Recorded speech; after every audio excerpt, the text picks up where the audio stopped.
Zevki acıyla birleştiren, son şerefe kadar. Gönül dolduğunda taşıp dökülen, bozguna uğrayıp vazgeçen, son hüzüne kadar sen.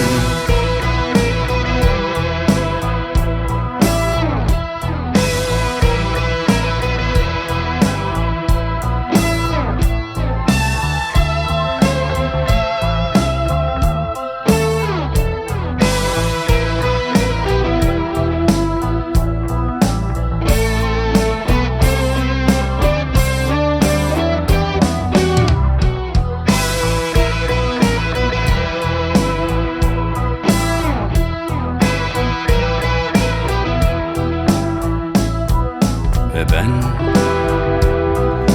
varlığımla seni zehirleyen, yokluğumdaysa süründüren, son neşeye kadar.